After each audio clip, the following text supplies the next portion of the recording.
So hi everyone, ভাবো এমন একটা জগৎ যেখানে ব্রাইটনেসের থেকে ডার্কনেস অনেক পাওয়ারফুল। সেখানে আমরা এমন কিছু ঘটনা দেখতে পাবো যা আমাদের মনকে পুরোপুরিভাবে শিহরিত করে তুলবে। তো বেশি সময় না লাগিয়ে সে মাঙ্গার নামটা বলা যায়। সো শুরুতেই আমরা মাঙ্গার নাম বলছি। মাঙ্গার নামটা হলো বারজাক, যেটা 1989 সালে কেন্তারোর লেখা একটি মাঙ্গা। তো আর বেশি দেরি না করে মাঙ্গার পথযাত্রা শুরু করা যাক। তো মাঙ্গার শুরুতেই আমরা মেন ক্যারেক্টারের নামটা জানি না, এই জন্য আমরা একে এমসি ধরে নিই। শুরুতে আমরা দেখতে পাচ্ছি যে এমসি একটি মেয়ের সাথে চুদলিং পং করছে, যেটা ছিল একটা ডিমন। তারপর সেই ডিমনটা তার আসল রূপে ফিরে এলো আর এমসিকে বলল, অনেক মজা নেওয়ার পর তুই আমার জালে ফেসে গেলি, এবার নরকে যাবি। এমসি বলল, নরকে আমি যাব না রে বাড়া, বরং তুইই যাবি।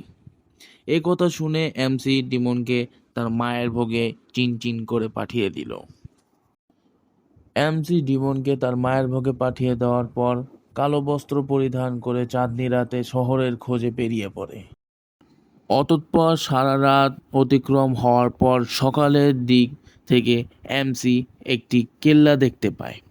সেই কেল্লার দ্বার প্রান্তে পৌঁছানোর পর সেখানে সে দেখতে পায় কিছু ভিখারিরা সেখানে ভিক্ষা করছে এবং সেখানকার সৈনিকরা সে কেল্লাকে পাহারা দিচ্ছে। এটি দেখার পর এমসি তার কেল্লার ভিতরে প্রবেশ করলো।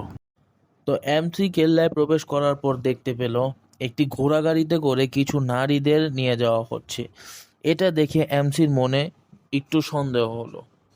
অন্যদিকে আমরা দেখতে পারছি একটি ছড়াইখানার মধ্যে কিছু লোক একটি ছোট্ট একটা জীবের ওপর ছুরি ছুঁড়ে মারছে।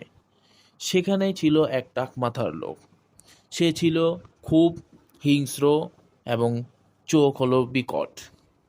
সে ওই ছোট্ট জীবের ওপর বিভিন্নভাবে আক্রমণ করার চেষ্টা করে, কিন্তু ওই ছোট্ট জীবটি নড়াচড়া করার কারণে তার গায়ে ঠিকমতো সেই ছুরিটি লাগে না। অতঃপর সেই টাক মাথার বিকট লোকটি সেই ছোট্ট জীবকে বলল, এই মাছি, বেশি নড়াচড়া করিস নে, তোর ওপর আমার টার্গেট বসাতে কষ্ট হচ্ছে। তখনই হোটেলে থাকা লোকেরা বলল এবং দুঃখ প্রকাশ করলো যে অন্যায় দেখেও এর বিরুদ্ধে আমরা কিছু করতে পারছি না। তাদের মধ্যে একজন লোক বলল যে এরা কোকা দুর্গের লোক, স্বয়ং মেয়রও এদের বিরুদ্ধে কিছু করতে পারে না, তো আমরা তো সামান্য একজন মানুষ। এটা বলে তারা একে অপরের মধ্যে দুঃখ বিনিময় প্রকাশ করতে লাগলো। এমন সময় আমাদের এমসি সেই হোটেলের মধ্যে প্রবেশ করলো এবং সে দেখলো সে টাক মাথার বিকট লোক ওই ছোট্ট জীবকে বলছে যে এক জায়গায় দাঁড়া, এবং বারবার চেষ্টা করছে এবং এ কথাও বলছে যে কবি বলেছে, একবার না পারিলে করো শতবার। এরপর এমসি সেই হোটেলের ম্যানেজারের কাঠের ওপর কিছু মুদ্রা রেখে বলল, এটা তোমার হোটেলের ক্ষতিপূরণ। এ কথা বলে সে তার হাতিয়ার, প্রাচীনকালের যে হাতিয়ার নামক ক্রসবোটা আছে সেটা বের করলো। এমতাবস্থায় সেই টাক মাথার বিকট লোক সেই ছোট্ট জীবের ওপর ছুরি তাক করে আর তাকে হুমকি দেয় যে এবার তুই যদি লড়স তাহলে তুই শেষ। অতঃপর সেই ছোট্ট জীব তার যান বাঁচানোর জন্য জোরে চিৎকার করে। ঠিক তেমন সময়ই সেই চিৎকার শুনে এমসি সেদিকে তাকায় এবং তখনই আমরা দেখতে পারি যে সেই প্রাণীটি হলো একটি এলফ।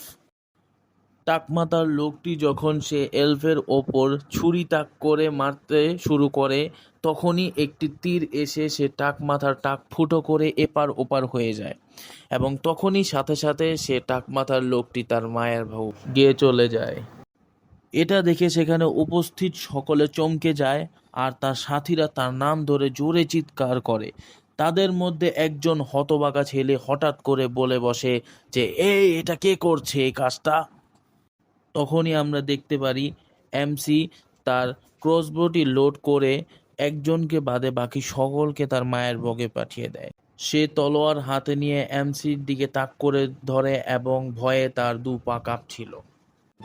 তো গাইজ, আমাদের এই ভিডিওটা যদি তোমার পছন্দ হয়ে থাকে তো তুমি এটা সাবস্ক্রাইব করে দিবে এবং লাইক কমেন্ট করে দিবে। ভালো কমেন্ট করবা, খারাপ কমেন্ট করবা, যেটা করবে এটা তোমাদের হাতে। তো আমরা আর সময় অপচয় করতে চাই না। তোমার জীবনের থেকে এমনি 5টা মিনিট পুরো অপচয় হয়ে গেছে।